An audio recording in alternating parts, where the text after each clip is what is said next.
Today, I'm going to show you how to read the color scopes in your video editing software so that you can get a more accurate color correction and color grade in your videos. Let's take a look.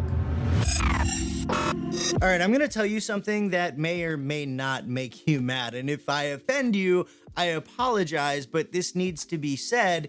Your videos may not look as good as you think they do. Really, if you're putting your videos together and you get to the whole color correction, color grading process, and you're just trusting your eyeballs, if you're just trusting what the image looks like on your monitor, then your videos may not and probably don't look as good as you think they do. And there's lots of different reasons for that. I mean, your eyes may not see colors 100% accurately. Your monitor may not be calibrated 100% correctly. There's lots of variables when it comes to putting videos together and when it comes to seeing color. And so as video editors, we need tools in order to tell us whether our blacks are black, our whites are white, and our reds, our greens, and our blues are balanced correctly, and that's where color scopes come in. Now, when I first started editing videos and got into color grading and all that stuff, scopes completely terrified me. I had no idea what I was looking at, but it turns out that they're actually a lot simpler than they look. So with that being said, let's jump into the computer and take a look at the Waveform, the Rgb Parade, and the Vectorscope.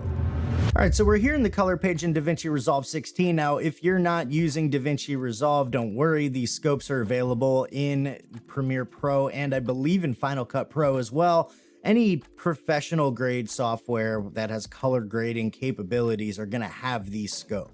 So first, let's take a look at the waveform, which is how we're going to measure our luminance and our contrast. And speaking of contrast, let's bring that down a little bit so we can actually get a good look at what we're dealing with here. And the quick and easy way to read a waveform is at the top here are your highlights and your whites, and the bottom is your shadows and your blacks, and everything is in relation to its horizontal position. So everything over on the left side is your left side of the image, and everything on the right side is the right side of the image. You get the idea. Now, typically you're gonna want your whites, your highlights up towards that 1023 line before it actually hits it, so it doesn't start losing details, and you want all of your shadows and your blacks down towards the 0 line.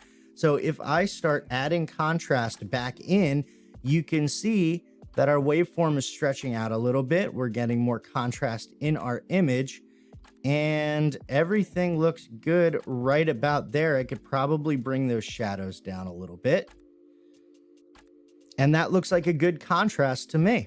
All right, moving on, let's take a look at the Rgb Parade, which is very similar to the waveform in the sense that it is in relation to horizontal position, but the only difference is we actually have 3 different waveforms here, one for red, one for green, and one for blue. So the Rgb Parade measures the luminance of specific colors, red, green, and blue, respectively, and this is going to help us doing color balance. For example, let me go ahead and drop that contrast again.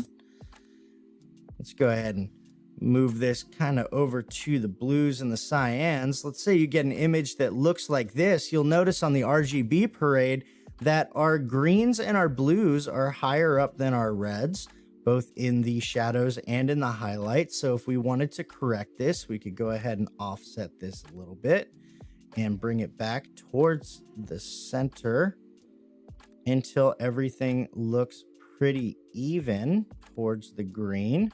And that looks pretty even right there.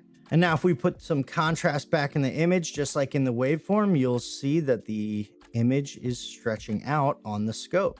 All right, let's go ahead and reset that node and switch over to our other clip. And let's take a look at the Vectorscope.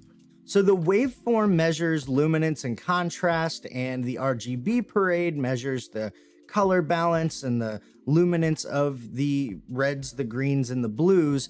The Vectorscope measures saturation of all your colors. So you'll notice that if I start pushing saturation in this scope, you'll notice that everything is moving towards the outside of that Vectorscope. And as a general rule of thumb, you don't really want those colors to move past these color indicators right here. And these stand for red, magenta, blue, cyan, green, and yellow. Go ahead and reset our saturation. Now, the Vectorscope doesn't just measure saturation, it also measures your skin tones. This line right here is your skin tone indicator line. So when you're color grading your skin tones, you want everything to line up with this line right here. I just said line like 87 times, but moving on, let's go ahead and do a quick color grade, a color correction of our skin tones. I'm gonna go ahead and I'm gonna qualify these skin tones a little bit. Let's go ahead and feather this out just a bit so we can get a good representation of our skin tones. We denoise that a little bit, and then let's go ahead and put a power window around our face so we know that we're just dealing with the skin tones. Pump up the saturation here so we can actually see what's going on in the Vectorscope. You'll notice that the skin is actually pretty good. It's basically right on that line, but if I wanted to tweak it even further, I could do that. And now we're right on that skin tone line. Let's go ahead, reset the saturation.